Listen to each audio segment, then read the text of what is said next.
Okay, well, welcome to everyone to this meeting of Castlethorpe Parish Council. This meeting's in two parts. The first is the annual meeting of the council, which is required to be held each year in May by law. Its business is to elect a chairman and a vice chairman for the following year, to record any changes to our declarations of interest, and to adopt standing orders. You'll remember, as in read the standing orders, Jackie Weaver. We also have to adopt policies, and finally to appoint councillors to our various committees and areas of responsibility. We then have the usual open forum and go into the second part of the meeting, which is the usual monthly parish council meeting. Tonight there's just one planning application, which is the 23 Truck Close, and we have to decide whether we wish to make an objection or not. There are various reports in a number of areas, including installing Wi-Fi at the Village Hall and parking in South Street. We then have a number of resolutions, and one of particular interest is what the Parish Council intends to do now that the government has decided not to extend the right to meet remotely. Another resolution is whether we wish to pay an uplift cost to upgrade the street lights to a more traditional style when MKC converts them to LED during this coming financial year. So with that introduction, I'll now start with the annual meeting, and if councillors could unmute themselves if they need to speak, which I hope they will for the first two items, because we now have to, first of all, receive apologies for absence, and we have apologies from Kay Sawbridge for reasons of ill health. Now we have to move to elect a chairman. So can I take any nominations for chairman? Dave? Phil Ailes. Okay. Seconded. Thank you. Everyone happy? Okay. In that case, I will. I'm happy to accept that. Do I have to do anything here, Steve, by way of declaration of acceptance of office?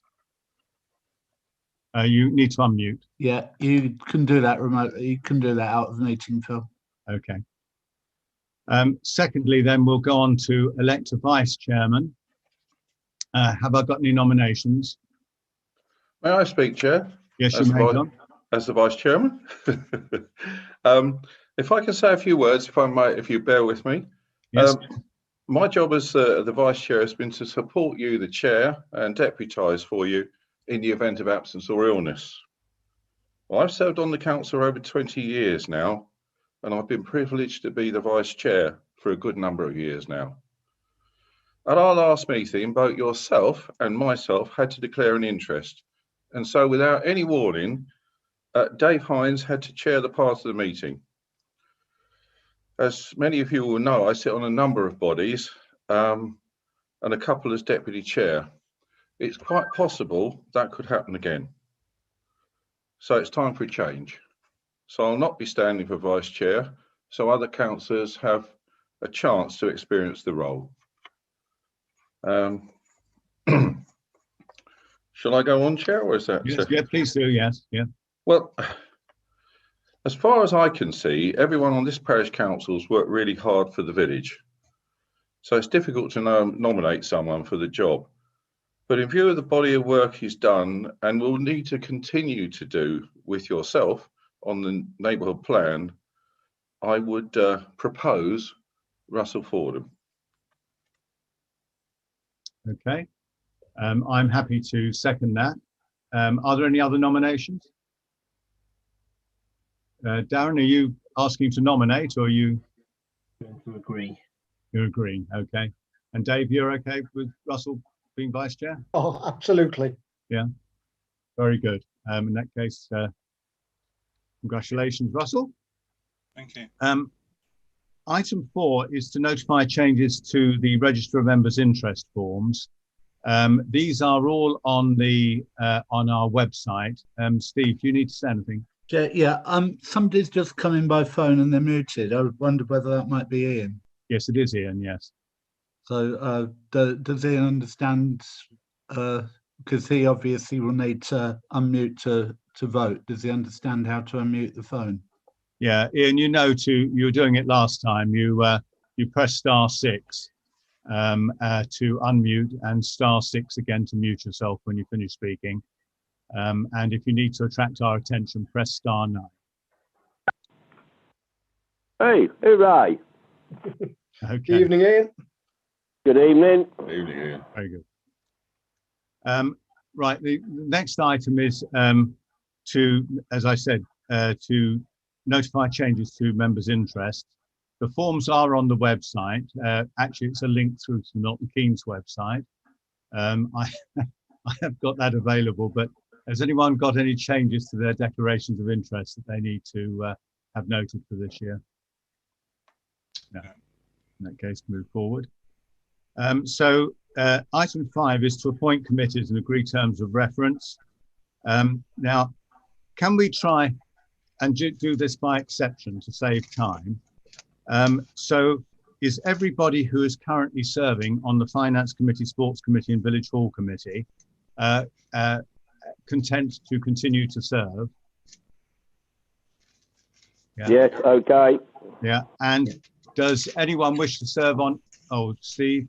Chair, I asked Kay. Kay obviously sent her apologies whether she wanted to, whether she was happy to continue on committees and with responsibilities, but I didn't get anything back. So Okay. I think at the moment we'll presume that it'll be subject to Kay accepting after the event. Okay. I think. If you could record that, then I think she was very poorly from her second email. Right, but so with that caveat, we'll move then on to section 6. And again, looking at the councillor's responsibilities, is everyone content to continue to take those responsibilities for the next year? Yes. Yes. Yeah, okay. And Ashley Kay doesn't have any in that list. We perhaps ought to ask her whether there's any in particular that she'd like to add to. Right, moving on then to section 7, representatives at meetings. And once again, to expedite things, are we happy that for the Parishes Forum, Rural West NAG, and then the Newport and Hanslope Local Area Forum, which actually hasn't met for a couple of years now. Malk, where there is a vacancy, and of course with Kay not here. That's I've been I've attended quite a few of the Malks this year, Chair. So you have, yeah. If you want me to continue to do that, and I'm happy so to do. Okay, that would be very useful actually, John. Yeah. And Bus Users Group, which is Russell. Are we all happy to continue with that representation on the external bodies? Yes. Okay, I Yes. see local central. Fine. Again, we ought to ask Kay whether she wants to join anything there. Right, we now come on to 8.1, which is to re-adopt the standing orders. These haven't changed since last year, but they haven't changed for a few years now. Does anyone want to raise any points before I move to adopt? Okay, well, I move to adopt. Do I need a second? Yeah, well, John's seconding, and all in favour, yeah. Moving on to section 9 now, adopt council policies. Steve did point out that we didn't actually have a code of conduct. I'm not quite sure how that slipped through. I'm sure we used to have at one stage, but it's gone. And actually, we are fairly certain that, is this actually a current now model code, Steve, that you've presented to us? Yeah, it's based on the last NOUT code that I could find.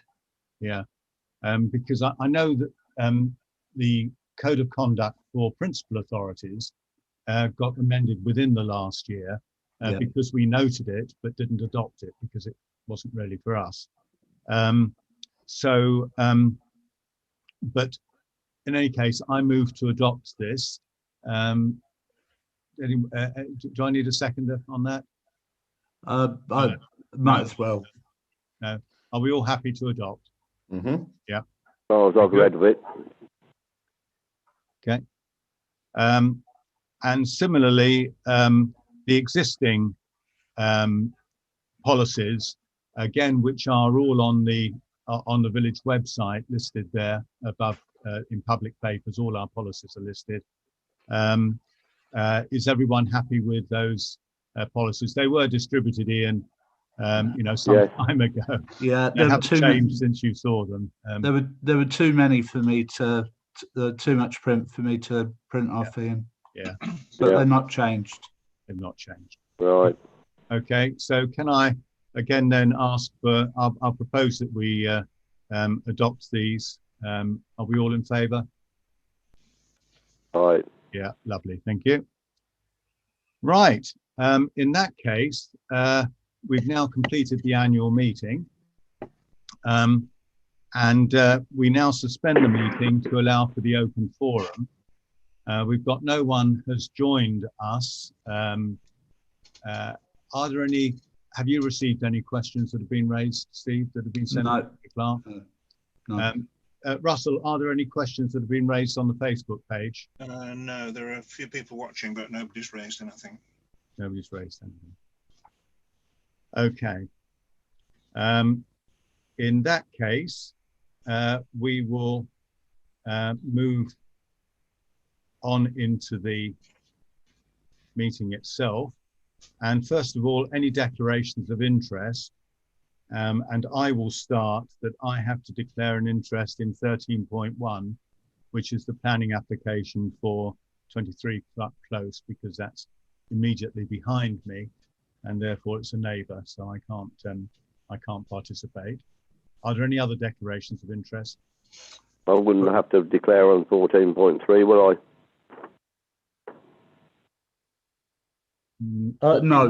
No, Ian. It's that's already resolved.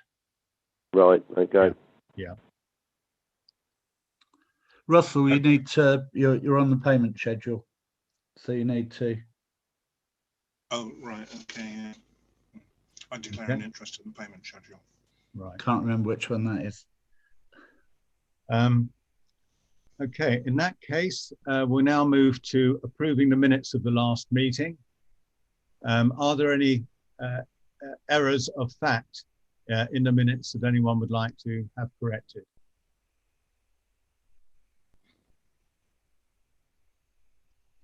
No?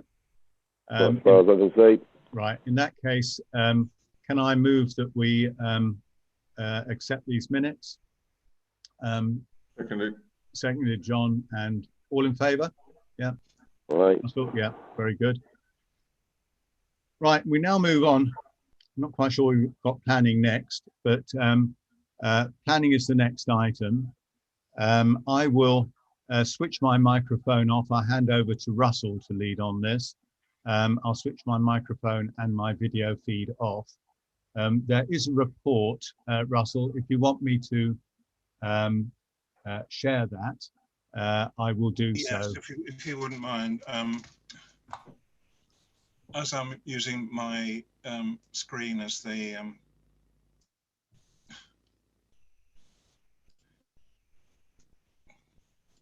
sorry, as I'm using my screen as the live stream, I can't actually switch it to anything else.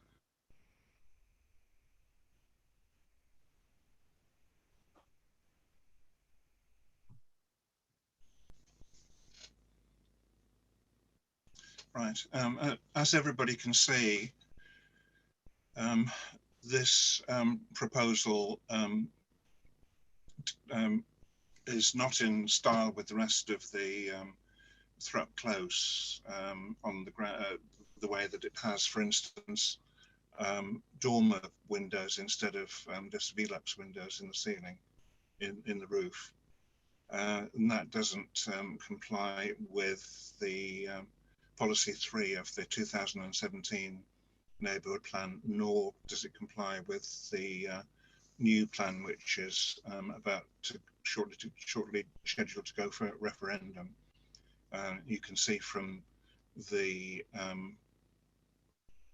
the report here that it's it's built of wood instead of the brick as it should be. The roof pitch is wrong. It doesn't match the other buildings in Thrupp Close, particularly not the neighbourhood, the neighbouring buildings. And it also not only contravenes our neighbourhood plan, it does contravene at the bottom of the report, which I'm having to read on screen, unfortunately. It does contravene some of the rules in the Plan MK, the Milton Keynes plan. So that's why I think that we should continue our objection to it. These were basically the same reasons that we objected to the huge great extension on the front of the building, and I think the same thing applies. Our neighbourhood plan doesn't specify between the front and the back. It covers the whole of the building, so it doesn't conform to the rear of any of the other buildings in Thrupp Close. Also, in one of the Plan MK policies, I can't remember which one it is, there is a ruling that it should not overlook directly the next door neighbour's garden, in which case this one does. So apart from the actual design guidance flaws in the application, there is also that reason to object as well. So I open the floor to any discussion. I'll ask a couple of points on this because I'm not sure I follow this. Is the objection that there's wood in the building on the objection? I'm not sure what the objection is, because the neighbourhood plan says that it should be of the same material as neighbouring buildings. Oh, because I mean that happens to be a route I walk occasionally and from what I can see, a lot of the buildings in Thrupp are wood clad. They have got wood clad in front and back. Not on the roofs, though. On the roofs, I beg your pardon, Russell. Yeah, I misunderstood this you. This is a roof extension. No, I misunderstood that. It's dormer windows in the roof. Right. Plus, along the back there, knowing where that building is, the houses that face onto that building have all got dormer windows. But they're not actually in Thrupp. They're the houses at the back of Thrupp, and they're the ones that house would look onto. But they've all got dormer windows, all of them. Yeah. But the neighbourhood plan is in relation to Thrupp Close itself. None of the other buildings in Thrupp Close have dormer windows. So, okay, I'm not aware of buildings that have got that, so I'd have to concede that. So, so what is the situation there then? So if someone wants to extend anywhere in Thrupp Close, they've got to do it with flat Felux lights, is that right? They cannot do it. But it has to conform to the neighbourhood plan, so it has to have a conformity of form and design with the adjacent buildings in Thrupp Close. The whole of Thrupp Close is basically uniform. There are different sorts of houses, but you know that every house looks something similar to the, it conforms with the design of the neighbouring houses. Sure. So as it stood, looking at the plan, the front part elevation would be fine. Have I got that right? Because others have got it. Because they originally had this plan which we opposed. Indeed, I've read that. Yeah. A huge, great extension on the front. So with the front, there's two lights proposed at the front, which I take it as acceptable. Two skylights at the front. Have I got this right? As long as they're Velux lights, yes. Yeah, Velux lights at the front. Which are flat with a roof. So on the back of some of the properties in Thrupp, they have Velux lights at the back. So is that the method in which people can expand their space? Yes, that would. I think that would. I don't think we would have any objections to that. Okay. Thank you, Chair. Just wanted to check that.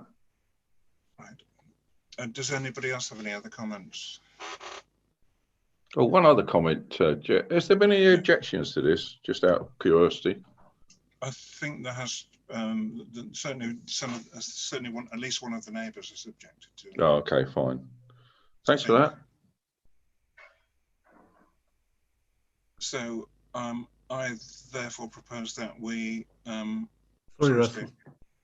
Can I just make sure that we've got in summary here that the councillors are agreeing with this summary, if not the whole of the draft, and the summary doesn't contain the conformity of design with other houses in Thrupp Close. Maybe that should be added to the in summary portion.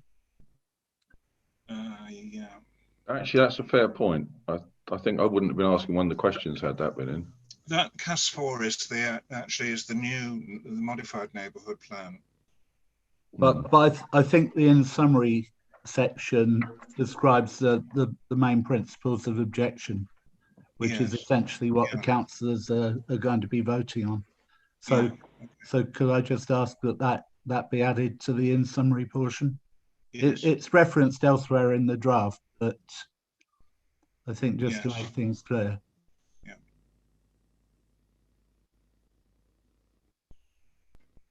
So, if there are no other comments, I would propose then that we object to the planning application on the grounds that listed in the summary as revised with policy CAS4 included. So, do I need a seconder, Steve? No. Right, It's so just all those in favour? Is that unanimous? John, are you in as far as I can understand, yes. Yeah, it's unanimous. Yeah, sorry, and I can't get onto the planning website. I keep timing out. Yeah, but I mean, what John Keane was saying, etc. What a lot of people don't realise, some of the developments around Thrupp Close were done when the Milton Keynes Council didn't tell us when some of the houses were being altered. Yeah, in the neighbourhood plan actually is specifically Thrupp Close. So yeah, I realise that now, but what I'm saying is earlier, when some of the developments were done around the top half of the village, Milton Keynes Council didn't inform us what was going on. Yeah. Yeah.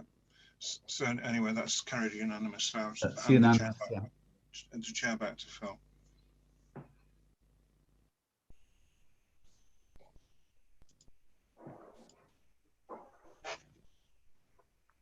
Right, thank you for that.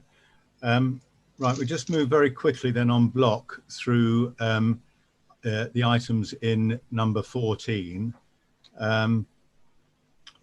The only one that I would just like to comment on is 14.3, which was the application granted for 22 South Street. I have made an informal complaint to Milton Keynes Council about this. I had a response, or Steve and I had a response only this afternoon, so I haven't really had a chance to go right through it and absorb it.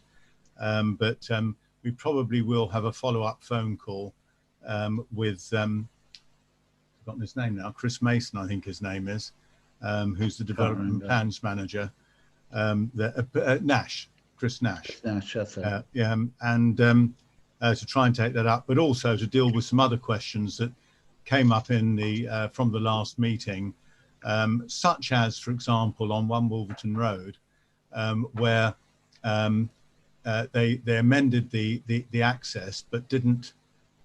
The timing was such that we couldn't withdraw our objection in time to stop it going to DCP, which was a waste of committee time, really.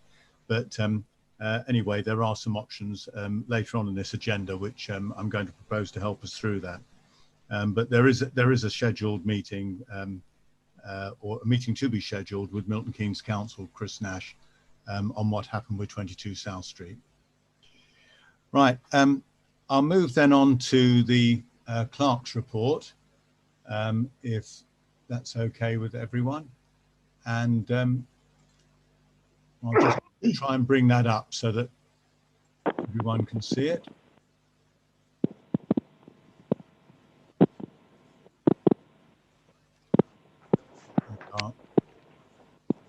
share that screen. Everyone see that okay? Can you read it? It's quite a small typeface. I could probably make it bigger. Can I make it bigger? I'm not sure I can, actually. Anyway, so Maltings 2, I did write to you all that Snowdon Homes have been contracted to do the archaeological survey there, and that's why it's fenced off, because they've taken a lot of the topsoil away so that they can do the archaeological survey.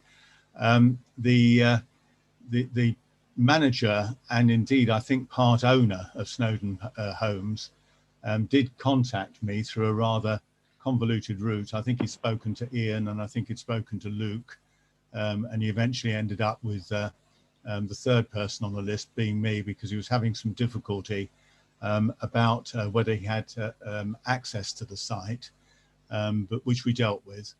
But in the course of which he did say that he doesn't actually have a contract to build the homes yet. He's been told by Stonewater that they expect to resolve the S106 issues shortly, but you know, until that happens, he can't get a contract. We did get an update from Elizabeth Vertigen at our last meeting, 12th of April, which was to say that they'd had no contact from Stonewater.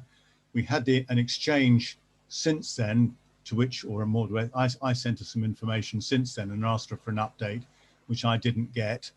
And I wrote to her again today to see if there's any update. And again, I haven't had anything back, but I'll let you know if there is any news on that. Other than that, down to item 6, Naveed Ahmed came out to actually look at the work in the village hall yesterday, and she did she did park right next to that black tarmac, and she has told me that they've issued a highway deficiency notice to Anglian Water, and Anglian Water have got 17 weeks to make good the deficiency. So it's got to be done in the same material as the rest of that. So that should happen. Going down there. Does anyone else want to raise anything on items 1 to 11? I've got a couple of things, Chair. Yeah. Just an update. The War Memorial, I don't know what number it is. The War Memorial should be being washed today. Russell, did you not receive the email that asking to put something on Facebook? I haven't seen it. No. Oh, okay. That's not well, to say that. It's not to say I haven't received it. yeah, fair enough. It seems.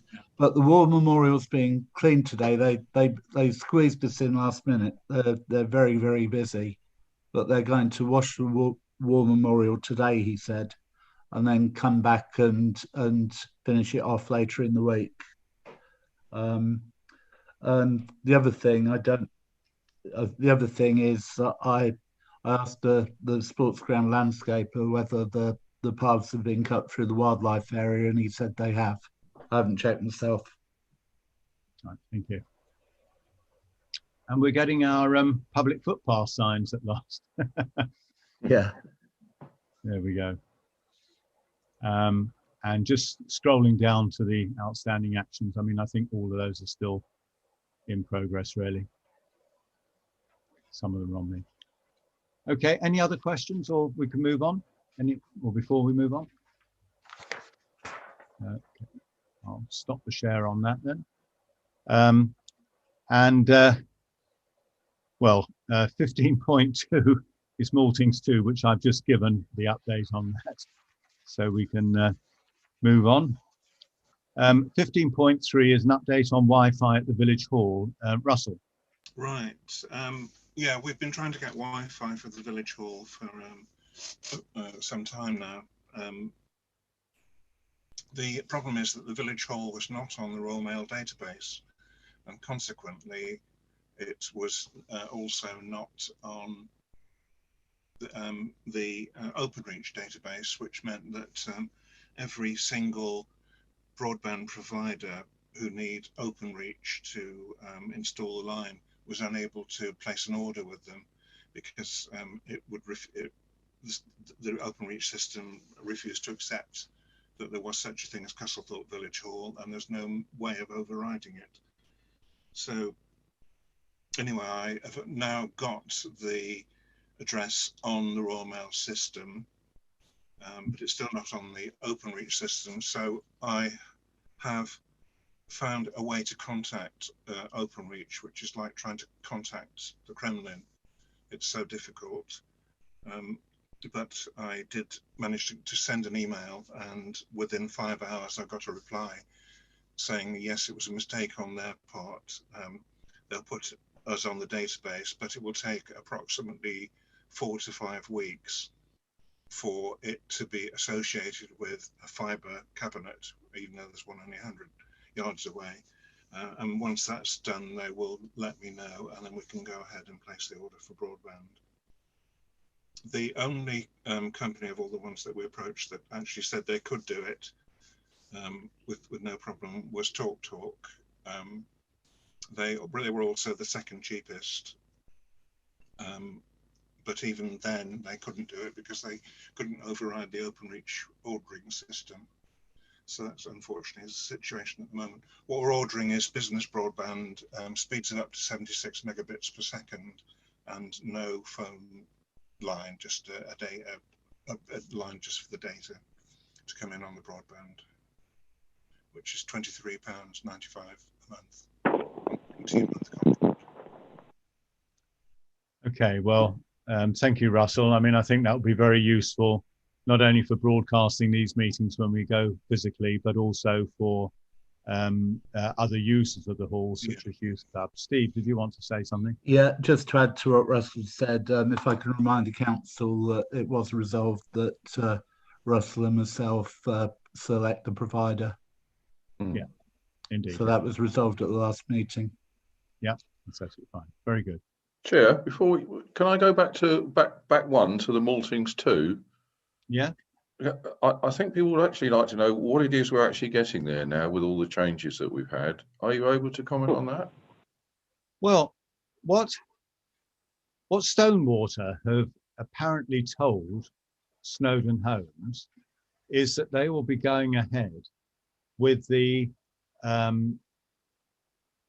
design as approved at appeal on reserved matters. So in other words, the design that we didn't like, which we lost at appeal. Now, this does have some features of the Paddock Close design, which was meant to be the design queue, but not as many as we want. The problem is that, as you know, Stonewater, as a social housing provider, are funded mostly through Homes England, who require them to be 100% affordable homes. The S106 agreement quite clearly says that it's 30%, which is actually the baseline for Milton Keynes. And indeed, Milton Keynes has got planning policies that say it shouldn't normally be above 50%. And indeed, our neighbourhood plan says there has got to be a mixture of open market housing. So I'm not sure how they square that circle. And then secondly, you'll remember that they said to us at the when they came to the village hall and spoke, that they didn't believe that they should be paying any S106 money, which goes to all sorts of things, including improving the surgery, the school, the fire service, the police. I mean, there are tariffs for education, libraries, and indeed, local facilities through the parish council. And they said they didn't think they should be paying any of that. Well, I know Milton Keynes Council would not support a change to remove that because, at least certainly not in its entirety, not least because that would open the door to any old developer coming along, signing an S106 and then coming along and saying, oh, we don't want to pay it.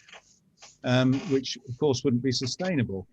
So I'm not quite sure how they're intending to resolve that, other than asking for a deed of variation from Milton Keynes Council, which at the 12th of April, Milton Keynes Council said they hadn't been contacted.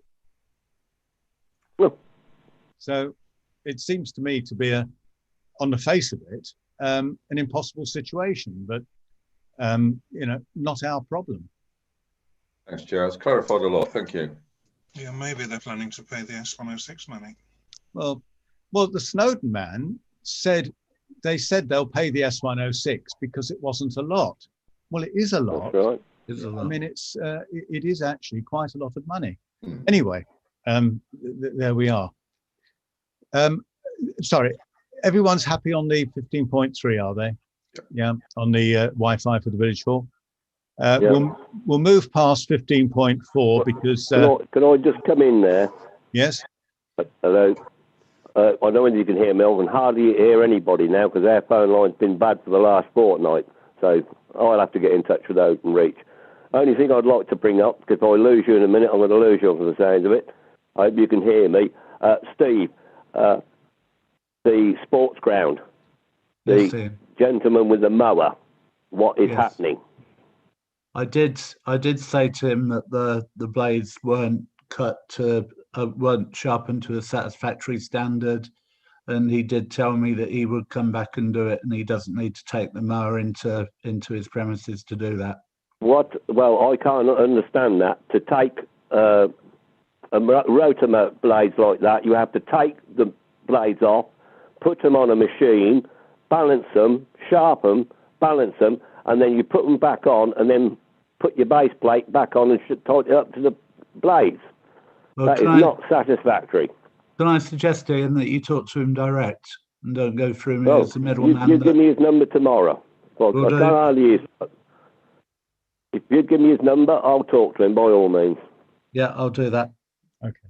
If I'm going to lose, I keep losing you. I can hardly hear anybody. Okay, Ian, you could try dialing in on your mobile. I see you're on your landline at the moment. Mobile should work if you try that. But anyway, if you lose us... I'm just waiting for two people to come back on it. Okay. All right. Okay. If I lose you, I'll lose you. Okay. Yeah, okay. Right, we'll defer 15.4, which was a question of arts grants, which I think Kay was looking into and was going to report. We'll have to defer that to the next meeting. 15.5 was an update on discussion for Milton Keynes highways. What I will just do is I'll very briefly share with you an amalgam of two emails.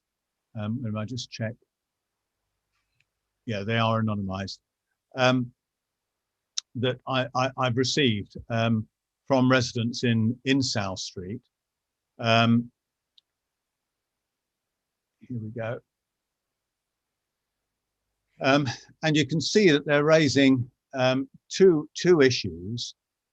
One, if you read in letter 2, is about the problems in South Street and parking there, and complaining that the driveway is often blocked and so on. Now, I have passed them the PCSO's contact details, because I do know he will come down and, if they give them a number, car reg number, he will go and look up the owner and then go and have a chat with them about parking considerately. You can see that also raising nursery traffic, but I mean, it's very difficult to see what we could do. Can we get cleverer with the parking options? I'll come on to that in a moment. And a school sign, which I do need to have a look at to see whether we can get that updated. It's faded apparently. I mean, we did get two new school signs put in on North Street, so I assume this must be the one on South Street. Now, the second issue, which you can see that they've raised, is parking outside the village shop, and saying that this is causing a problem with line of sight, presumably talking about vehicles coming round from Station Road into North Street. I mean, this is mixing up other responsibilities, but John and I did raise this yesterday at in a shop association meeting. I mean, we don't really think that it would be practical to stop no parking outside the shop. It would, I think, significantly affect Udi and Dina's trade, and actually would be impractical because they have a lot of deliveries, which also stop there. And I'm not quite sure where people would park if they didn't park there. It's very difficult. So we can't really see that there's a solution to that. It just is one of those things. It is in a 20-mile-an-hour area, so vehicles should be going slowly enough that that they're not they can deal with the line of sight problems. If I turn now to South Street, and I'll stop the share. If I turn now to South Street, I did ask Naveed Ahmed, after she'd finished looking at the village hall yesterday, to come down South Street, and I'd sent her some photographs of the parking there, showing how congested it was. I mean, it is really, really difficult as a problem, because you've got the residents there. Of course, the residents, some of the newer residents may have more than one vehicle, but whatever they've got, the residents have got a number of vehicles, and of course, with the lockdown, a lot of them are at home during the day now, so their vehicles are still at home. During the day, you've then got workers coming to the nursery and even the school, depending on where they can park, and parking in South Street. And of course, they've got to park somewhere. I mean, they are working there. And then you also do get parents dropping off, but I'm not sure that parents necessarily park their vehicles. I see a lot of them will stop, get the child out while the car's almost in the road, or even blocking school lane temporarily, take their child and then come back and go off again. So it's very difficult to see what can be done there. There have been suggestions about making it one way, but I think that would be, I'm not really sure where that would buy us in terms of parking. The only thing that I did note was that the parking spaces in South Street by the nursery are very wide. And I pointed this out to Naveed, and she had actually brought along, I'd mentioned it to her before, and she brought along her little wheelie device that measures, and they're actually 3.1 meters wide. The minimum is 2.4 meters. And we walked up to the school and we measured those parking spaces outside the school, and they're 2.4 meters. Now, it is possible, or the way we left it, was that she was going to get an engineer to come out and have a look at the parking along there to see if it would be possible to narrow the parking spaces down to the 2.4, such as outside the school, possibly extend them a little bit more towards School Lane and by Glenmore House, just as long as it doesn't block the drive there, or indeed School Lane itself. And it might be possible to squeeze in, I'm pretty certain you could get one extra parking space along there. It might even be possible to get two. She did point out that they may have been made wider because vehicles have to swing into them because they're actually at an angle rather than being square on, and that might mean that they can't be reduced. But that's where that is. Honestly, I can't see what else that we can do, but I'm happy to take any other suggestions from councillors if you've got any thoughts. Darren. So at the top, when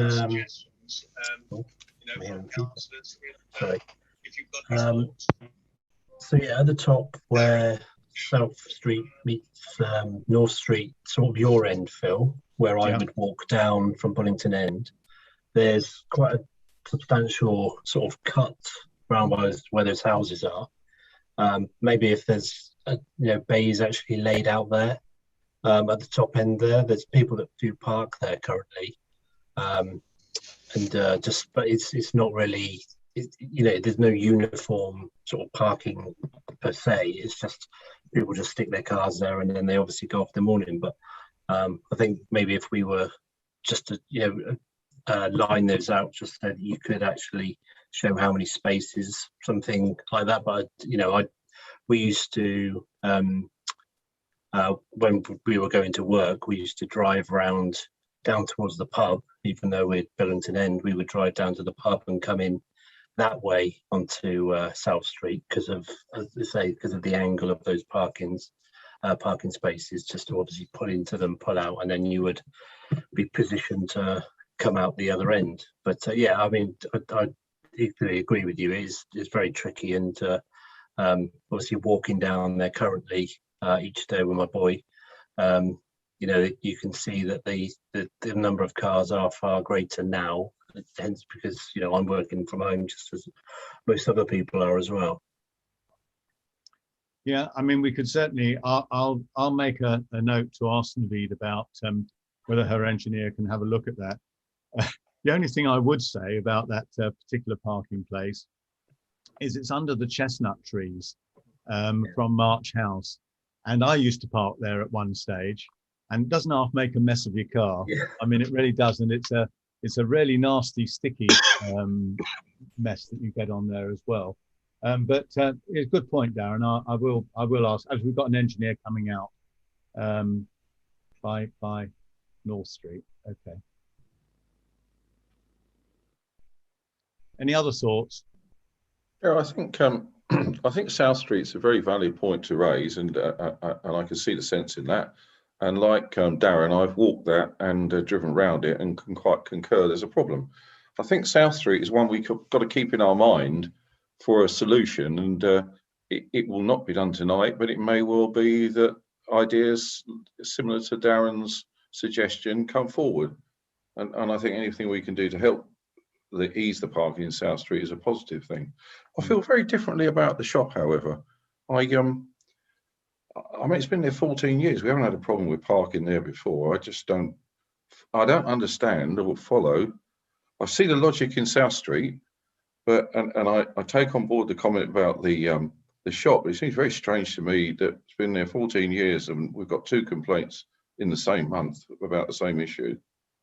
And it's no different to any village anywhere in the land. In fact, I think arguably it's better than most. The other bonus about people parking outside is that, and I'm saying this in the nicest sense, it slows the traffic down really notably.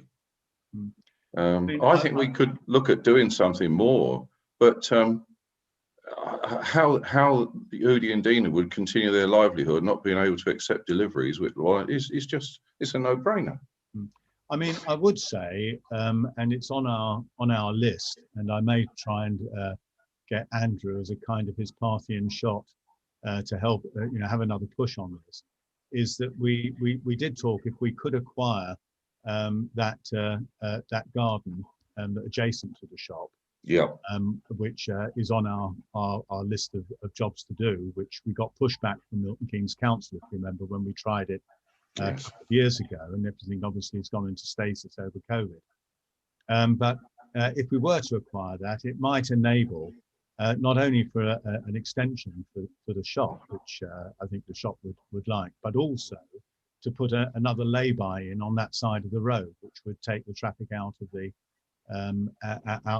line, and I think that would help as well, and avoid what is something which isn't always good, which is people parking up on the pavement. Yeah. Which does happen there. Russell, I think I saw your hand. No, you're muted. Or well, you're not muted, but we can't hear you.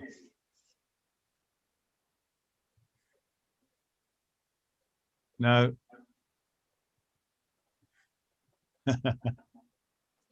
It's funny because you're not showing us muted, Russell, on the display, but we can't hear your voice.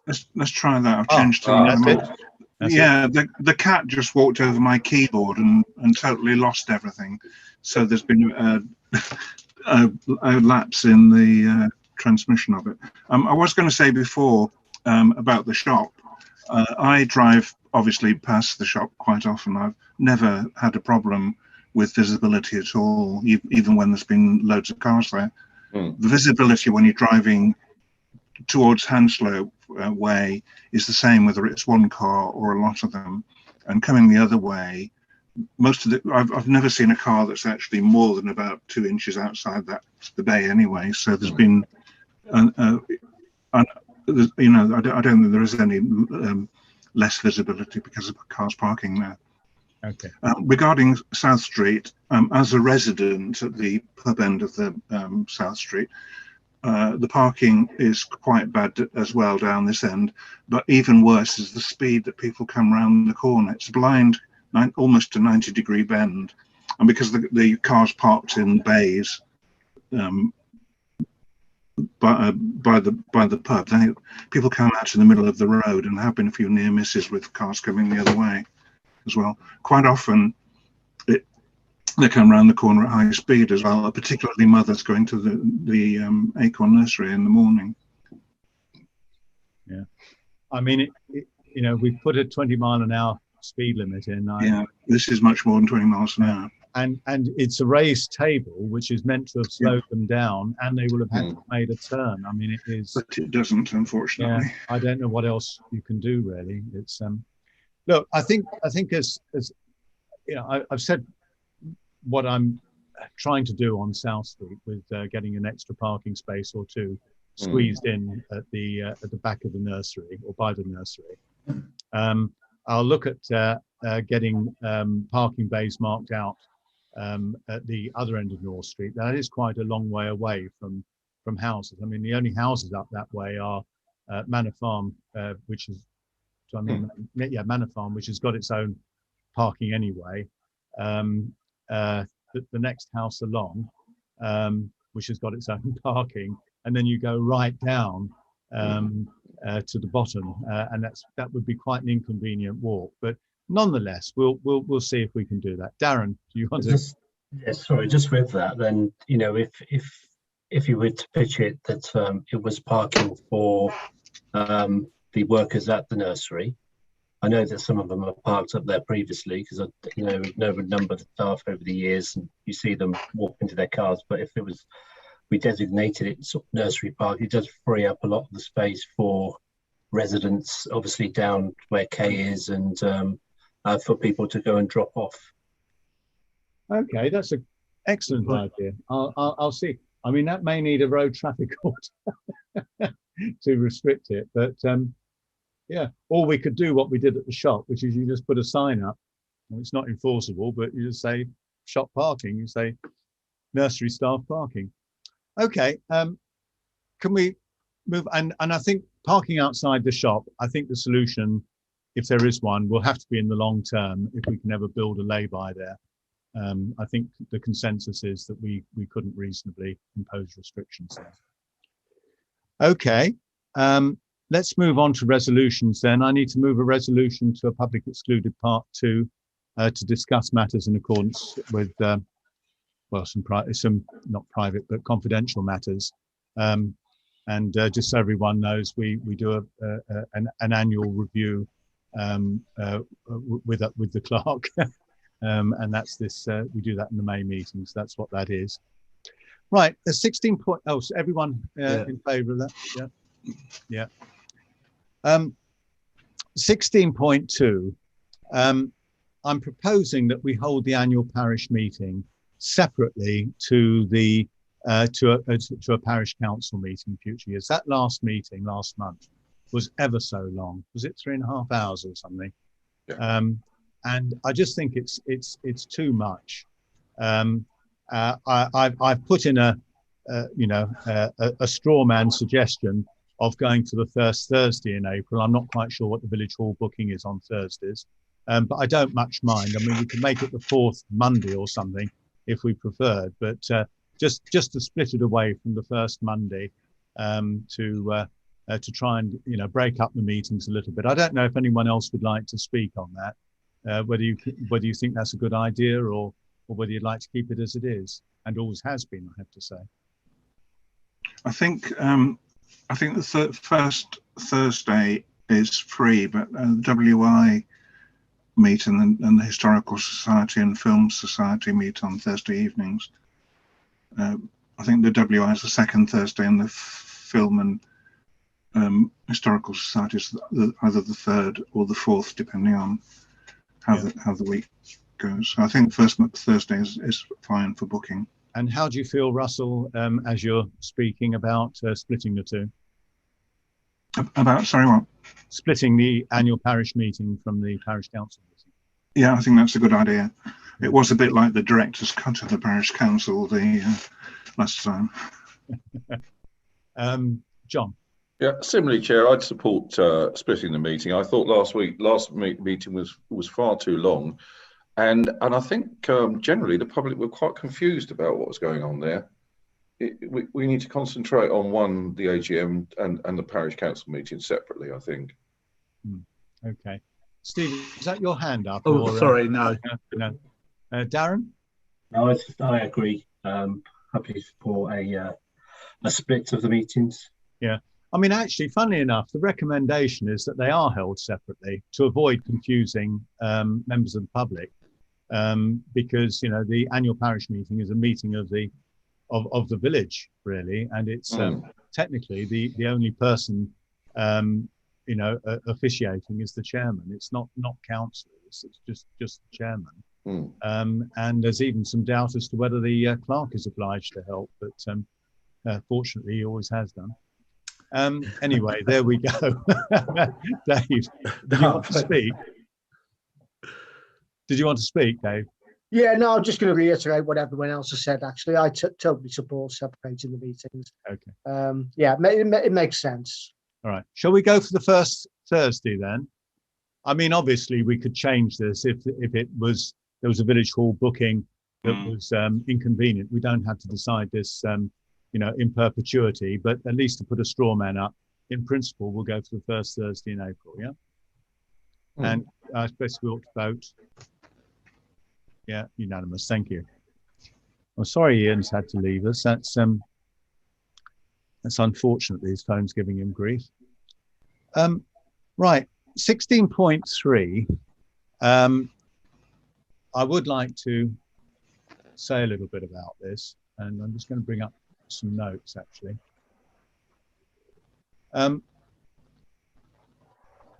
The government has decided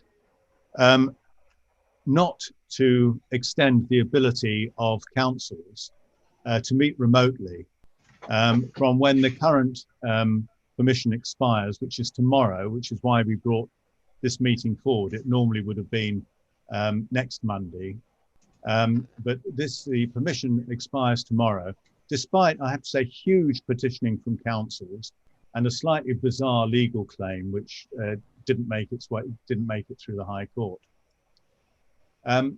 Although community halls have been able to open since the 12th of April, and we are permitted to go to work, government advice is that we would need to maintain either 2 meters or 1 meter with masks or perspex screens apart from each other.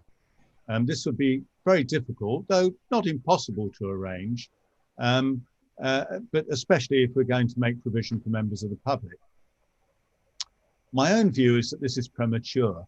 The government advice generally remains to work from home where possible, or if meeting at work, to use remote working tools where possible.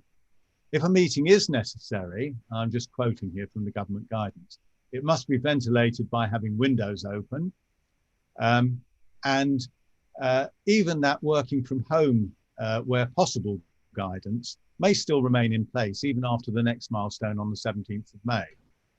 I don't believe that they've indicated that's changing. And this is quite apart from our own personal confidence in meeting physically since the 21st of June, before the 21st of June stage 4 of reopening starts, or even before the adult vaccination programme finishes in July. Also like to make the point that we've found a much greater participation in our meetings from residents usually having about 20 viewers on Facebook. Russell will probably tell us how many we've got at the moment. And after catch up, we usually have 45 to 50 on YouTube. So some people watch it afterwards. We'd like to continue to broadcast our meetings, but this would be very difficult to video if we've got to sit 2 meters apart. And I think we need to see what changes the regulations bring, and indeed, you know, what our personal confidence is as we go forward. So my recommendation is that we keep this under review, but that we meet remotely in June and possibly July. We don't normally meet in August, so that would be a nice natural break through if we were to start in September. And of course, we don't know what the COVID situation is, so it is looking very good. But as we've all seen, it has a nasty habit of bubbling up again. Now, we can't, of course, meet as a council because the government has not extended its permission.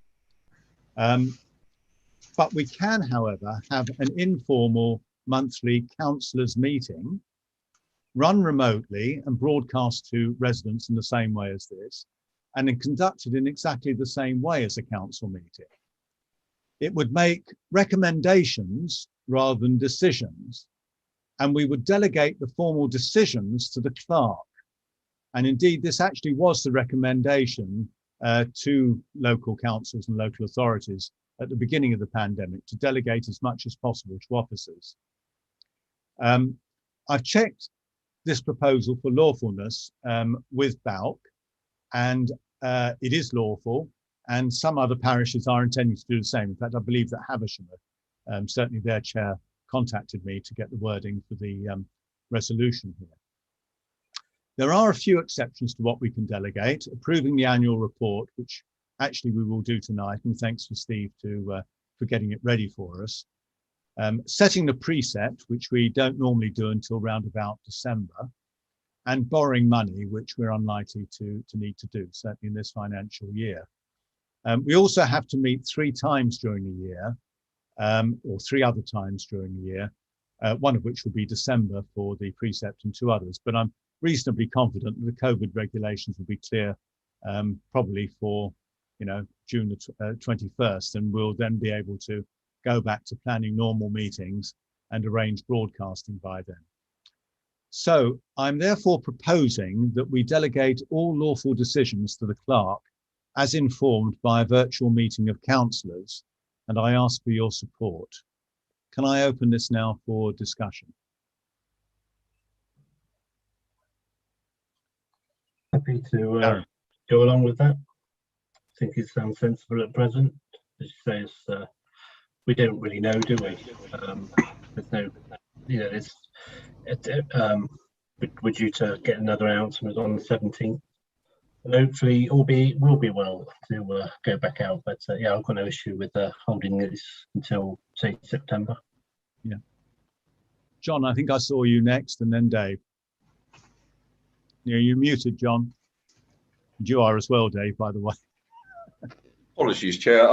It's a shame we have to do this, but I'm totally supportive of what we're doing. It's just common sense, really. Yeah, indeed. Dave? Yeah, again, ditto. It's just total common sense you're speaking, Phil. So agreed. Okay. Russell? I concur. At the moment, there's 18 people watching on Facebook. Yeah. Okay. Right. Well, in that case, do I need a seconder for this one, Steve, or not? I don't know, so you might as well, Phil. You're not going to struggle to get one. Okay. Well, yeah, John's going to second it, and I think we're all in favour from what we've said. Yeah. Thank you. Right. 16.4 is to consider actions to improve the area by the railway water tower, and that's Darren. Yeah, so this came about, for those of you who haven't seen the email trail, was I think, Steve, you had put something out about possibility, and might have referred back to Kay's point if she was here, about the arts grants. And then I think Kay had mentioned, could we use such grant to get the water tower repainted? That obviously, I think, Steve, you you said that wasn't a possibility based on No, we the nature weren't. of what it was there for. It wouldn't classify, but I think the conversation then started about what we could ask other grants for, seek other funding for, do something with the water tower. As I mentioned in one of my mails, was that I did used to ride past that every day. Hopefully one day again I will ride past it once again every day when I do venture back into the office.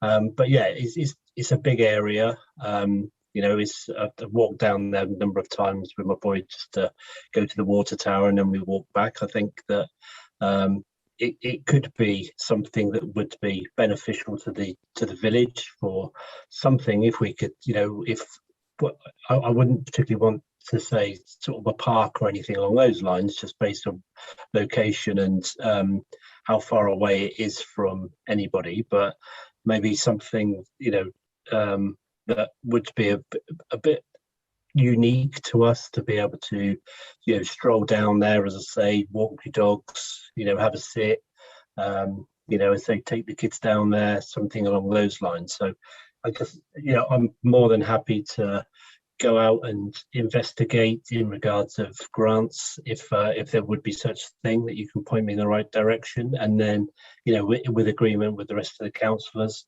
and also maybe just a talk to the village and see what people would actually like, if we were in the or had the opportunity to make something of that area, because it is quite expansive. And I said it could just be something nice and a bit different to have on our doorstep. Okay, thank you very much, Darren. I mean, one way we could move forward, or one suggestion we could make, is there is a man called Philip Snell, who certainly did the design for the fish ponds play area. That used to be his job, and I think he's a projects manager. Funnily enough, he's also the elections officer for Castlethorpe, so he'll be there tomorrow. He'll be there tomorrow. He's a very nice chap. If this, I mean, we can't really talk to him tomorrow. I've got a postal vote anyway. But we could contact him afterwards and perhaps arrange to meet. Well, if it's him, if it's not him, he'll probably point us to whoever it is, and arrange to meet them and perhaps get some ideas together. Then we could get a few costs. I think it's actually MKC land, so I mean they might want to do it themselves, but whatever. And then we could potentially, look at getting grants. I mean, there wasn't a Community Infrastructure Fund grant last year, was there? Was it last year there wasn't one? Yeah, it was. There's not one for this year that's running now. Okay. So it was last year and this year. There is no grant. It was a 2-year time frame for the last one. But Milton Keynes, this is the sort of things that they give their community infrastructure grants for. So if we get our planning done this year, it might be something that we could apply for probably towards the end of this year, if they open the scheme up. And then we could get the grant ready to go. Well, we get it in April. So that might be a way forward. Russell. I should know this. Who actually owns the water tower itself? Milton Keynes Council. The council? Yeah, yeah. And I think it's one of only 2 water towers left, isn't it, in the whole country? Well, but I know it's very rare. So yeah. Is there any sort of ban on doing anything to it? Well, the conservation officer, Simon Pert, with whom, as you know, I worked quite closely when we were developing the neighbourhood plan, was actually of his own volition when we were deciding on buildings of local interest, which is technically something called non-designated heritage assets. Sorry, did that come out? Asked us to include it. So they are quite, conservation are quite concerned to protect that. John, did you want to say something? Yeah, this is a total. Yes, I'm okay. This is a total wild card, but I think there is only, I think that is the last water tower. Wouldn't it be wonderful if, say, someone like Network Rail was to refurbish the water tower and use it as a training area for trains that pass by? I mean, you could even construct with some of the old steam trains that go through a stage managed, what does the water tower do? It'll be lost for generations very shortly. It's just a wild card, maybe worth pursuing. Yeah, well, I mean, there are two separate things here, if I can just make the point. One is the preservation of the water tower, and the other is making a little bit of a park around it. Making a little bit of a park is a reasonably inexpensive thing. I mean, it means making sure the ground is safe and flat, and it means putting in some benches probably, or whatever Darren comes to us with. Preserving the water tower is something probably horrendously expensive. Darren, did you want to speak? Well, I was going to say to John, I work for Network Rail, and unfortunately at the moment, as with many companies in the country, costs are very, very tight. So we're getting told about on a weekly basis. So I would love to go and ask my company to do it up for us. I think, yeah, it would be a grand idea, but I think that maybe, you know, if we can go down the route of it's the last one, there must be other governing bodies that would like to get involved in that. I think, yeah, I think I would be told where to go if I asked the company for money. Barry, I hadn't realised that, Darren. Sorry. I didn't realise. Anyway, all right. Are we okay with that then? That we'll just keep exploring on this. Right. Sorry, Chair. I think Darren was proposing to actually do a feasibility study, look to see what the options are, and where the funding. And I'm quite happy to work with him on that if you'd like to do it. Yeah, I don't think you need a resolution particularly to do that, do you? So you can get on. I mean, no, but I'll just action the two of us to actually look at do some kind of options analysis. Okay, very good. And Steve, you've got email addresses for the contacts that were mentioned. I'll find them, Darren. Yeah. Okay. Cool. Thank you. Okay. Right. 16.5 is to draft a policy for video meetings. I mean, I think after a year, dare I say it, we seem to have got the hang of these, just as the government's decided we can't have them anymore. But Steve did feel that we probably ought to have a policy, so I will do that at when I get an appropriate moment. I'll assist you, Phil. Oh, thank you. I mean, we probably ought to think of, okay, we will do that. I'll just say, Chair, that there'll already be some out there, and I'm a great believer in not reinventing wheels. Yeah, well, thanks. I mean, if you know of any, Steve, that would be. Well, I'm sure I can find one. Yeah. Otherwise, I'll ask Carol at Bout, and she'll. Yeah, that's good. Yeah. Right, moving on then. 16.5.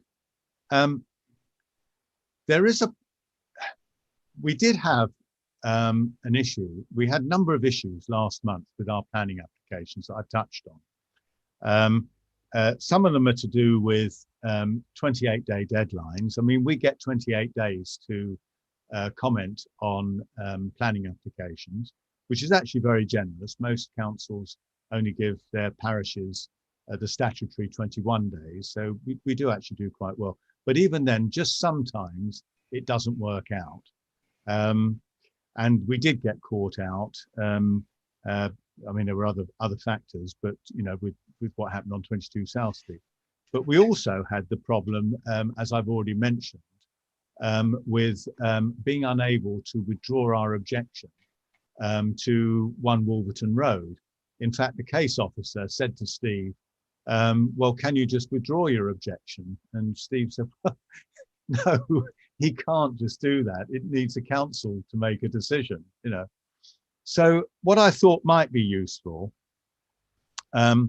is to have a general empowering resolution here to empower the clerk in conjunction with 2 councillors to refer a planning application to DCP if the parish council is unable to meet within the 28-day deadline. So that just just sometimes it's just not possible, and then further, to allow the clerk to withdraw an objection should a majority of councillors agree.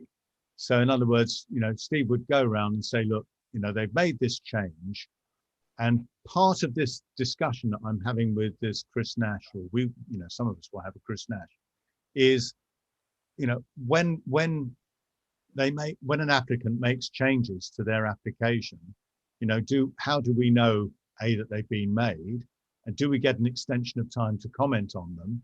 And if that extension of time doesn't include a parish council meeting, how can we withdraw our objection to save having the whole DCP thing? Because there was an expectation when I spoke on 12 Shepperton, they actually did want me to speak on 1 Wolverton there. I mean, I was told I wouldn't need to, but they said we want you to make a statement because we as a parish council have called it into DCP. So I think this would just enable us to get over those two problems. First of all, of referring it to DCP if we don't have time to hold a meeting, and secondly, to withdraw it if an amendment from the applicant comes in and it amends, corrects the issue that we had. Steve, did you want to say something there? Yeah, really, it was just to add a bit of fuel to that. And the response we had today, I haven't actually analysed it in depth, but the chap whose name I've forgotten again is saying that in Milton Keynes Council, they do treat parish councils and town councils rather leniently, with it allowing this 28 days rather than 21, and that doesn't happen elsewhere. So I think that puts even more onus on this resolution to actually make sure that we can be prompt and respond at short notice. Yeah. I do rather resent the use of the term "treat us leniently." That was a hard-won battle that I actually led as chair of MALC against one of the previous planning managers called Brett Leahy, who was a little bit of a nightmare, and we actually overcame it. And John may remember this. He got a very rough ride at Parishes Forum, and we got this embedded in the Milton Keynes Constitution. So it was, and actually also having the right to call in to DCP in Buckinghamshire. They have to do that through the Buckinghamshire councillors, their ward councillors. Parish and town councils can't do that. Anyway, I think you'll find there's an awful lot else in there that you will probably take issue with. Yeah. Right. Anyway, sorry. Can anyone else like to speak on that before we move to a vote? Okay. In that case, can I formally ask us to vote on that? Right. Thank you. Right. 16.7 was originally written to because Leo Dunwoody and the Residents Association wanted to circulate a leaflet to try and get financial support for the judicial review. Now, I'm just going to now make a statement. I'll put this up as a screen share again, so you can all see this. So I was contacted right at the end of last week by Leo, following a conference call that he'd had with the planning barrister that they retained. If you remember, they got some solicitors on side, and they went to a specialist planning barrister. And basically, despite the very major shortcomings and errors in the examination and the MKC decision-making process, which absolutely appalled us, the barrister advises that there's no realistic prospect of winning a judicial review on the decision not to designate Dobbs as a local green space. And the reason is because all Milton Keynes has to do is to show that it acted reasonably. This is the way neighbourhood planning law works, which is a little bit different to other things. It just had to show that it followed reasonably, which it could do by saying, well, look, we followed the examiner's report and we took our own barrister's advice, and he said we could rely on the examiner's report. We regard that as reasonable. Ironically, this is, of course, exactly the same reason why we implored them to designate gobbies, that because they were entitled under the neighbourhood planning guidelines to interpret evidence differently to the examiner. So all that usage data, you know, the survey data that we'd taken from CCTV, and we additionally submitted the village survey from the previous examination, and they could say, look, we've looked at this, we think that's reasonable, that there's a heavy level of usage, and we come to a different view to the examiner. And there would have been no realistic prospect of the landowner winning a judicial review for precisely the same reason they said that, you know, we can't win a judicial review. All they have to do is to show that they've been behaving reasonably. We did tell them this, that was the case. Neil Homer told them this, but there's none so deaf as those that will not hear. I mean, it really comes down to the fact that, and frankly, I'll say this, and I hope it's not libelous. You know, it really comes down to the officers that we were dealing with and the administration simply not caring about the wishes of the residents. And I was absolutely shocked by the almost vitriolic attack on us by Councillor Marland when we challenged his decision. I mean, it was appalling, but they simply don't care. The good news from the barrister's advice was that any planning application on gobbies would probably be unlikely to succeed because the northwest corner of it is part of the scheduled ancient monument, and that tends to be a key planning consideration. It was, for example, the reason why some of the wind turbine were refused because of impact on heritage assets. Now, you'll remember that we agreed to fund up to 4,800 of, which was 50% of the costs of doing the pre-action letter. That's not going to happen now. The costs that have been incurred are obviously all the solicitor's work in preparing the solicitor's brief, which is pretty much 100% of that work, and part of the barrister's costs, because obviously I only had the conference call rather than doing the letter. Those costs are now likely to come in at 6.6k instead of 9.6k. And they've asked us to fund 50%, which is 3.3, instead of the maximum of 4.8. So that's already been authorised by resolution by us. So Steve will put that on the schedule probably next time round to do that. I do want to add that there is no immediate threat to gobbies. And I've spoken to some residents from Shepperton and the Chequers, or more to the point, they've spoken to me and said, oh, you know, we gather that houses are going to be built there. That is a rumour that is not true. It is outside the settlement boundary, and Plan MK does not permit development there. And it's also protected by our neighbourhood plan. Mm-hmm. And that will protect under some circumstances, even when Plan MK can't. The protection of the neighbourhood plan will be strengthened by keeping it up to date every 2 years, which does mean a lot of work. And the bad news for Russell and Steve and me, and actually Leo has said he's happy to continue as well, is that, you know, probably after the summer, we're going to have to start a new update because it does take over a year to get these things done. We need to do that because we have to protect the village from other potential development around the village as well. Milton Keynes have said that they intend to hold a referendum on the 17th of June, though we can ask them to delay it slightly. And you know, my message to residents that are, you know, might be watching us tonight, and certainly to perhaps spread the word, is it's very, very disappointing that Gobbies has been deleted from the plan. There's lots of other good stuff in the neighbourhood plan, and I would just ask you to hold your noses and vote for it, and that will give us the protection of Gobbies as well as the other fields around the village, as well as some other things. So please vote for the neighbourhood plan when it comes to referendum. What I would ask now is if we could have a short discussion about a date for the neighbourhood plan.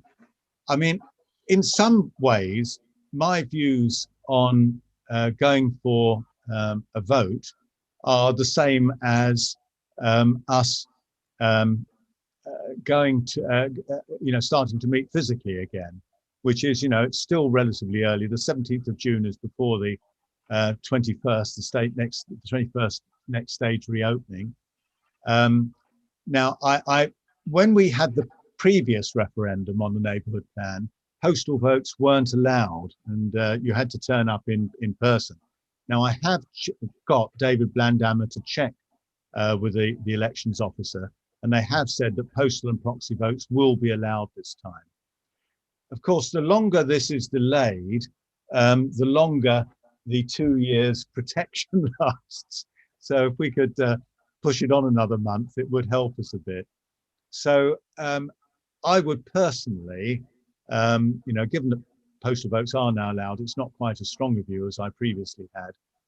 But for those that I would like as many people, to be encouraged to vote as can, I would suggest that we ask for it to be pushed as late as possible into July. I think that the 22nd of July, which is a Thursday, is the last Thursday before the school holidays. And obviously they won't want to hold it in the school holidays. This isn't for us to decide. It will be the elections team, Democratic Services will decide on this. But I would like to ask them to go for the 22nd of July, unless any of you feel differently, really. Any comments? That new date gives us a little bit more time to spread the word, Chair. I think it's a positive move. Yeah. Is everyone happy? Yeah. Okay. All right. We'll go. I've just checked, Phil, the 22nd is 23rd is when schools break out. Yeah. There's certainly our school here is the 23rd. Yeah.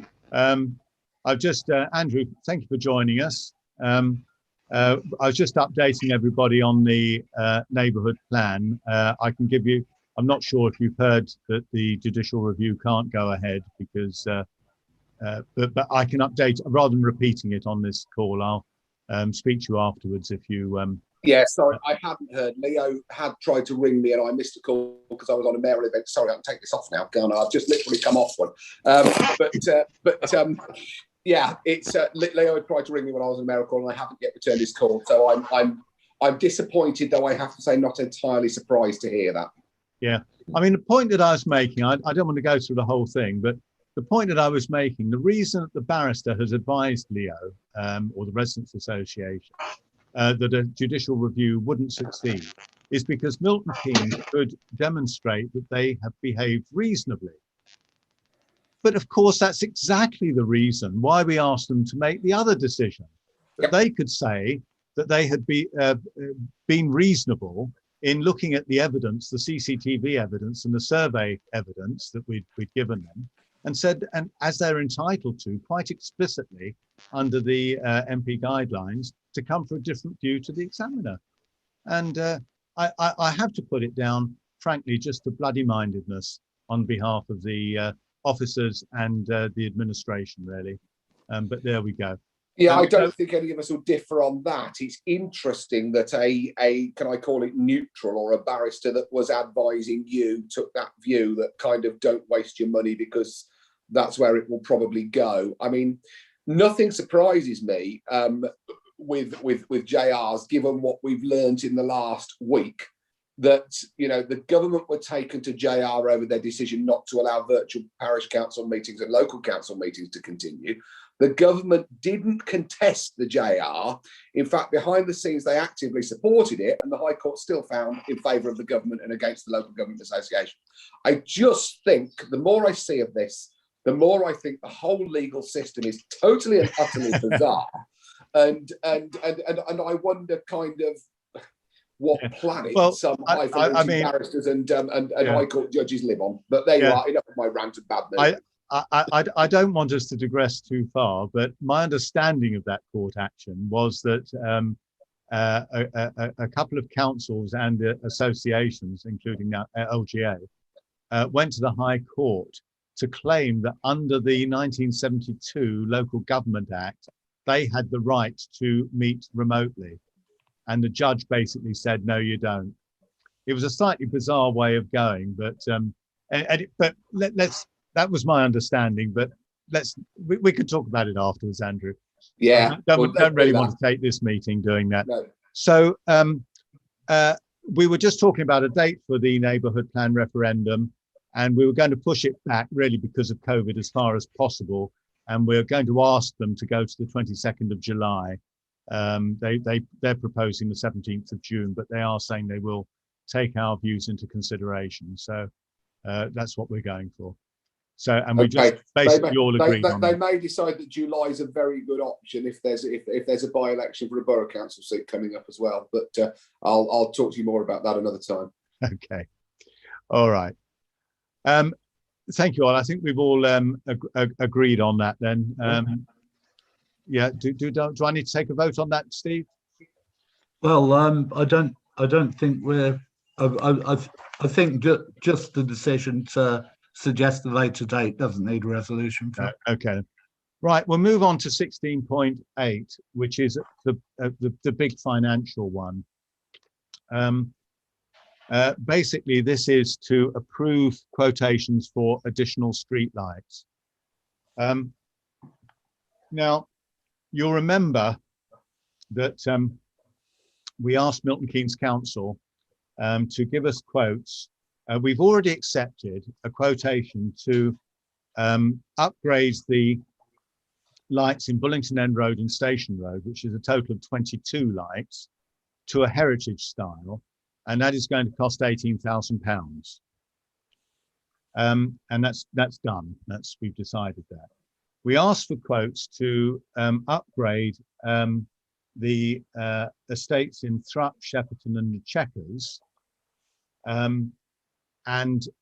Because, you know, this conservation area, that has all been done now over the years.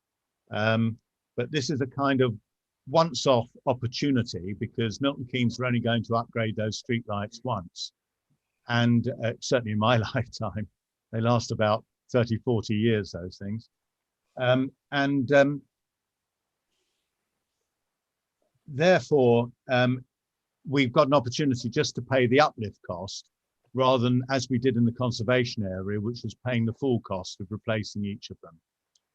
So I had some costs came back from the officer yesterday, not entirely satisfactory because he did say these costs are, he quoted them and then he put in brackets approx. As it happens, I spoke to Naveed Ahmed about this yesterday because she came out to see really Russell. And she said, well, approx means that there can be some small variation, usually of the order of about 5%, but it can go down as well. But the costs come out that in Thrupp, which is 16 lights, is 14k, and this would replace the lanterns with the Lodge Farm Court, which is that kind of rounded, I call it a neo-heritage, a rounded heritage style. It's very nice. And of course it would match across the sports ground with those. They'd repaint all the lampposts and put all the little pretty finials and everything on it. That is £14,000. The cost of putting heritage into Shepperton, which is 14 lights, would be 12,000.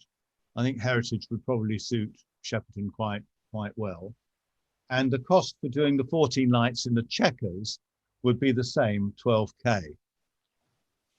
Now, this is an awful lot of money. It's 38k, but our uncommitted funds, if you remember, Steve gave us a statement at the in the March meeting, and we have a total of 105,000.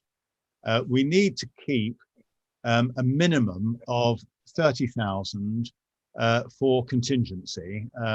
It's a kind of minimum of your precept and a maximum really of twice your precept. So we've actually got more funds at the moment than we are meant to have. The question is, of course, whether this is a good thing to spend it on.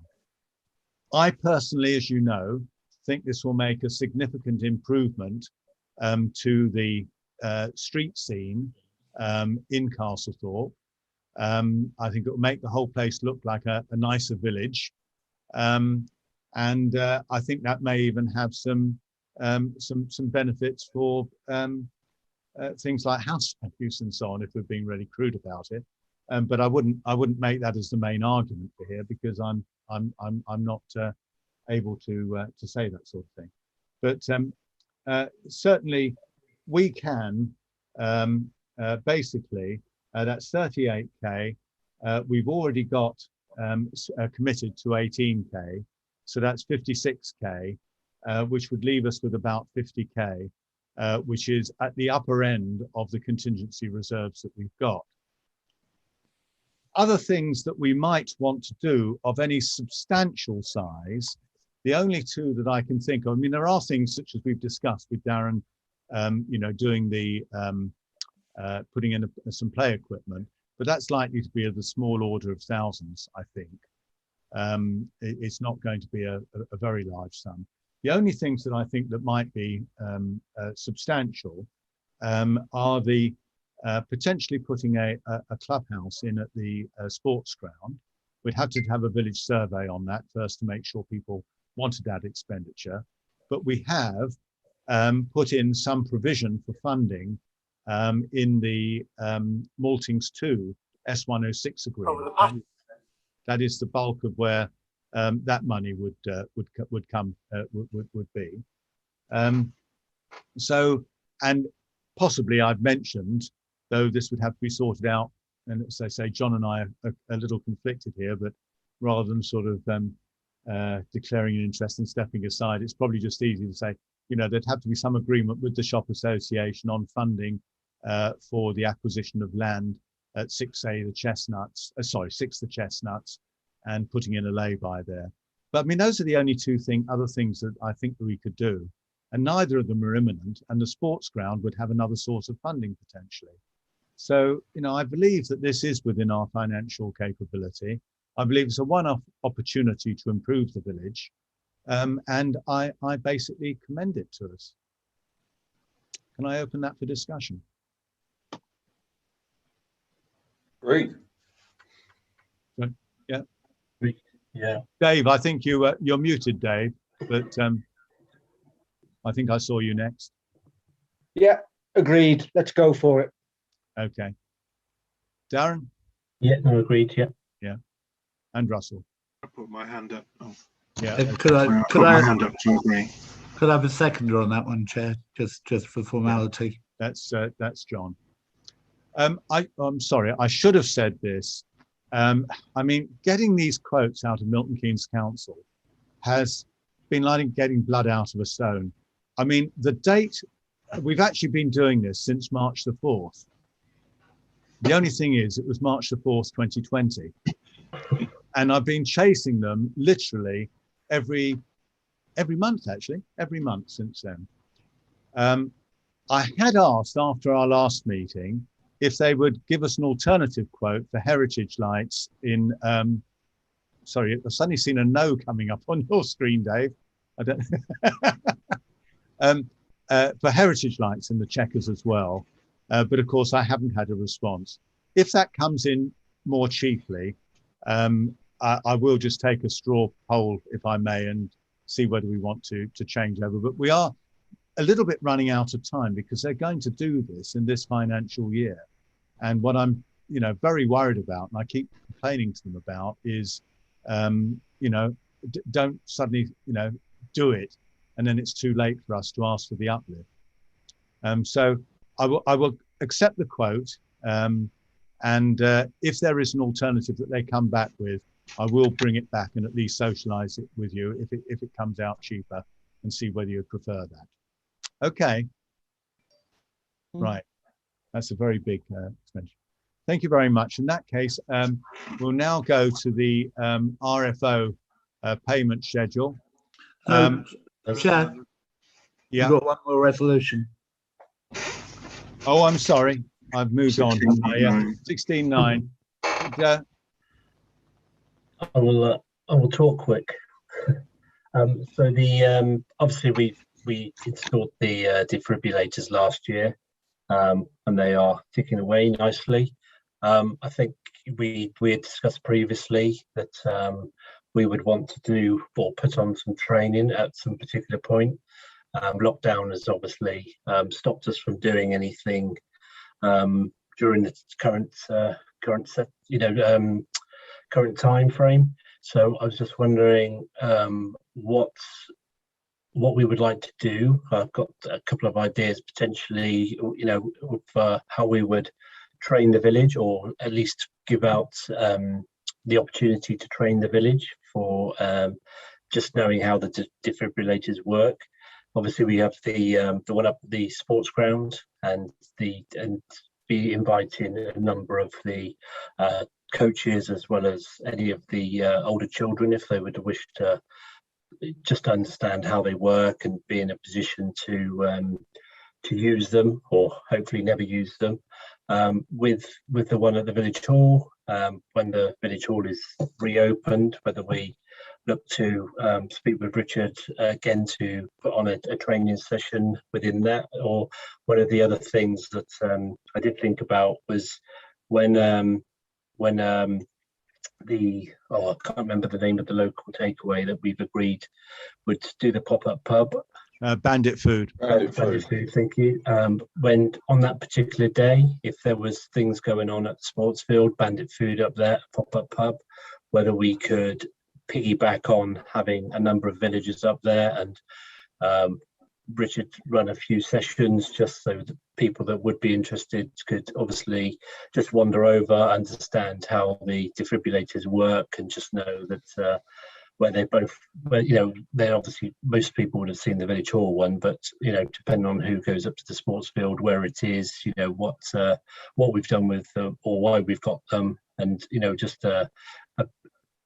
it's like a training session, a run through, or just knowledge of what needs to be done if any of the situations ever arise. So just wanted to open it to the rest of the councillors and take some ideas of how we wanted to proceed. Okay, any thoughts? Yeah, Russell. They seem like good ideas, Darren, both of those. In fact, all those. I mean, I think a key thing.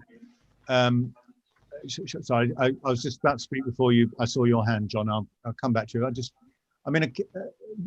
depends really on how many sessions Richard's prepared to run. For example, at the village hall, it might suit a number of the groups to actually have a training session. It only takes about half an hour, I would think, before their meetings. So youth club, I'm sure, would absolutely, really welcome it. It's really the sort of thing that I'm sure they would like to do. But also, other people like, I'm just thinking off the top of my head, short mat bowls. They might like to, have a session before one of their evening. But it does depend on Richard being prepared to do that. And similarly, I think it's probably easier at the sports ground, because there's effectively only, two, possibly three groups of users, cricket, football, and I'm not sure how much of a coherent group tennis is, but I would see that. John, I'm sorry, I cut into you. No, it's only to echo Russell's thoughts. I totally agree.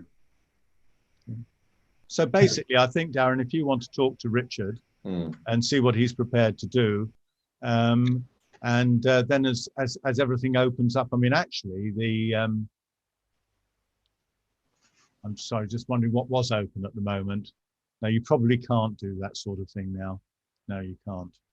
I think it's got to wait a little bit longer, but yeah. Sure. No, that's fine. Just to say as well that the defib safe who we purchased them from have got a local representative as well that I've been in contact with at the back end of last year before we went into lockdown too. And part of the purchase is to have some training free from them as well. So if it is a bit of a Richard does one, they do one, etc. I can have a chat with the pair and see how it would work out. Okay, lovely. John. As we have time on our side, because it's not till the 21st of June we can actually do anything, I believe. Might it be an idea when we've got a period of free time in the village hall to just do an advert to invite any villager that wishes to be trained on the defibrillator to come along that day? Yeah, I think general sessions would be a good idea as well as the focused ones on the groups. Yeah. Steve.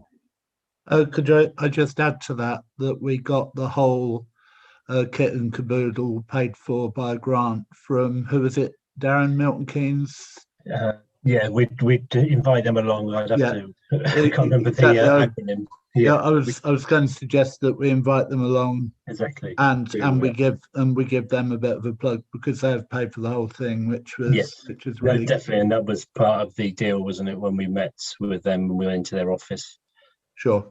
Just to say that we would do it in conjunction with them. So yeah, that's fine. I've got a new the young lady that we met has since left, so they've got a new name. So that's a shame. A new name of who I need to talk to. So I'll draw my mails and start negotiations. Yeah, I think broadly, Darren, we'd be happy with you just to take this forward. Yeah, okay. And, you'd obviously have to work with Russell on the village hall people, but generally just take that forward, and indeed the sports ground. Okay, very good then. I don't think we need a resolution on that, do we, Steve? No, not at all. Right, in that case, if we can now move to the RFO payment schedule, and I'll just share it. I have declared an interest in this as I'm on it. Yeah. Right. Can I, whoops, there we go. So we've just got the normal, I'm just looking through there. I should have put the Village Week Kill on the clerk's report and the PAT testing, but they were both done in this period. Yeah, very good. That all looks pretty standard, really, doesn't it? Yep. Does anyone have any queries? No. Chair, could I just ask Russell again, same question cropping up everywhere. I've heard nothing from Stacey for a long time. Is she actually doing any cleaning? Yes, she's does one big clean a week, and she's actually cleaned it today for the polling tomorrow, and she'll be cleaning afterwards as well. I've not seen an invoice from her for a very long time. No, I've been on to her to send an invoice, but the problem is that she has to go into Central Milton Keynes to put checks into the bank, so she's waiting until it's worth going. Yeah, you told me that before, sorry. Yeah. Okay. In that case, I'll make a proposal to accept the schedule. Can I have a seconder, please? Yeah, that's John. And all in favour then? That's unanimous. Thank you very much. The next is to approve the annual report. And again, and for members of the public, this is a standard document that the parish council or parish councils have to produce each year. And it actually has to be approved by full council and signed, and it then goes, it's been past our internal auditor, who is Jane Olith, and it then goes to an external auditor, whose name I can never remember. Is it Mazars or not? No, it's Little John's now. Little John's. And this is just a statutory thing that we have to, all parish councils have to do. So I will just share these so that people can see what we're talking about, if that's okay with everyone. And can I assume that? Let me just check. This is the right one. Would you mind posting in particular page 4, Chair, because that's what we're asking the parish councillors to sign up to. Yeah, I'm just going to show everybody what is here. This is a completion checklist, which That's I just got to. checklist. Yeah, don't worry about that. Yeah, which we'll come back to. This is a key one on the accounting statements, and you can see the balance that we had at the end of the year, just under 100,000. It's roughly what we were talking about when we were discussing the street lights.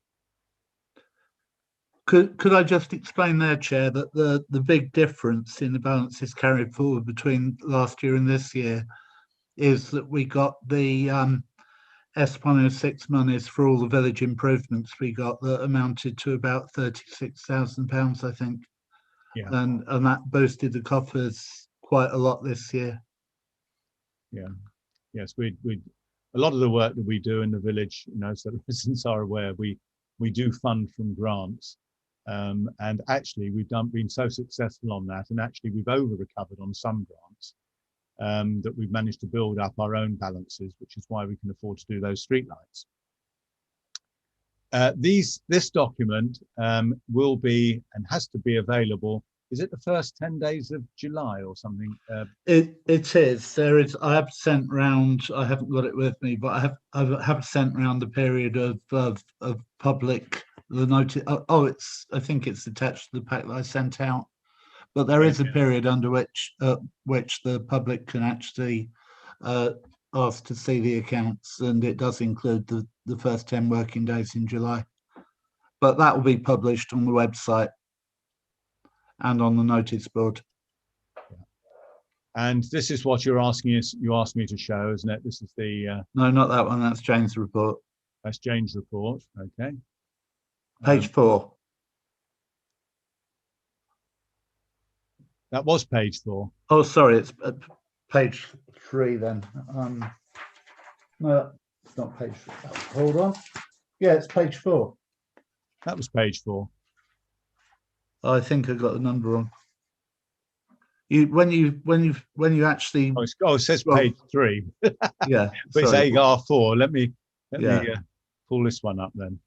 Yeah, when you scrolled through before, it was there. This is the one. Stop. No, back. Back one. This one, right. That's it. Right. That's what we're asking the parish council to agree to, that we've done all of that stuff. I did circulate it Sunday. Oh, no, what's today? Monday. Today's Wednesday. Wednesday. Yeah, I circulated it Monday night. So. Yeah. Okay, let me just, this is quite important, so I will just take us through this. We've put in place arrangements for effective financial management during the year and preparation of the accounting statements, which I believe that we have done.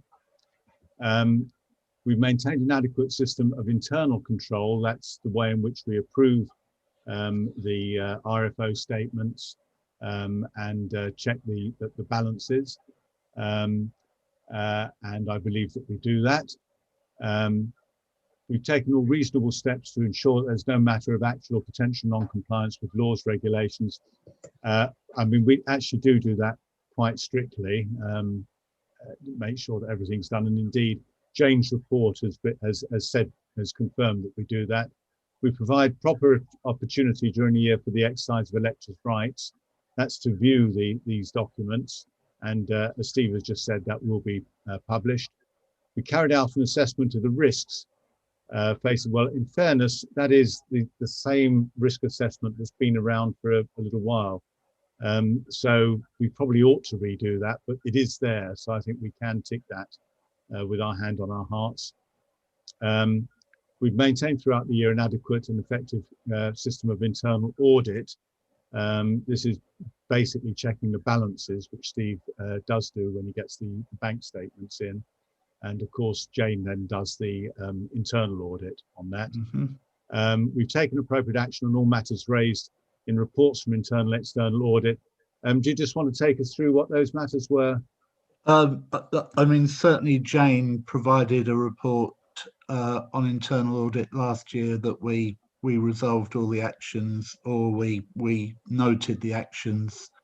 The external audits passed no actions to resolve.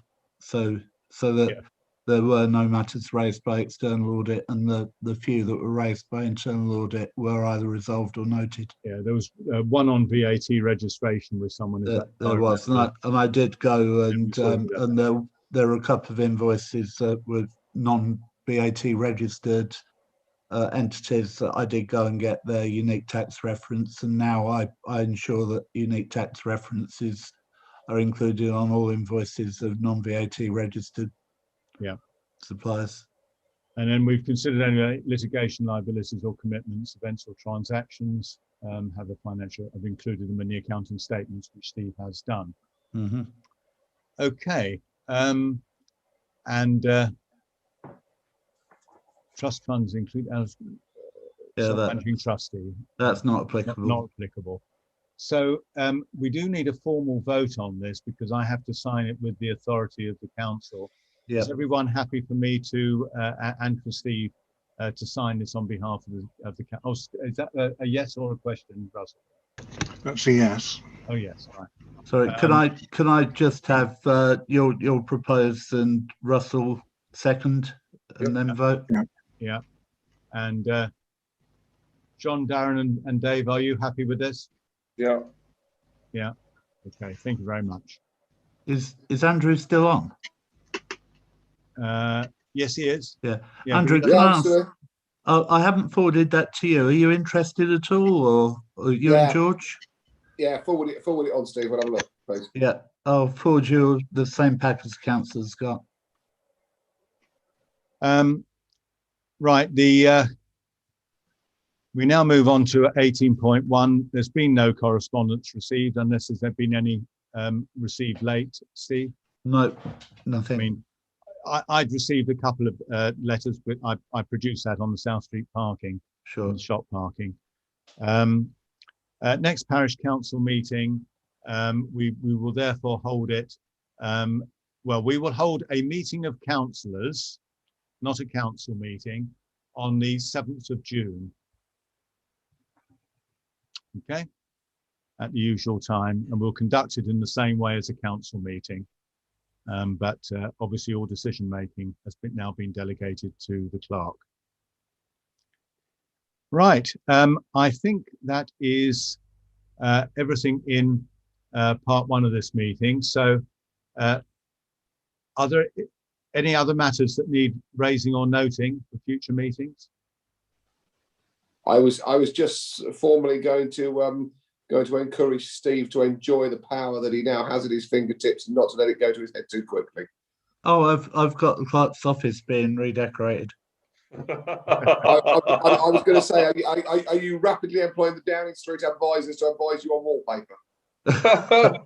Yeah, but none of that John Lewis chat. I don't want any of that. Actually, Steve, I think you probably ought to have a record sheet of the decisions that you make during the course of the month. Oh, it'll all be recorded. Yeah. No, but I mean a decision sheet. Okay. As such, because then there is a formal record. Because although we can show these councillors' meetings, we ought to have a record of decisions as well. It'll really be in practice no different to what we're doing at the moment, Phil. I absolutely agree, and I would hope that it wouldn't be. But it will be no difference in practice. It will just maybe be called something different. Absolutely.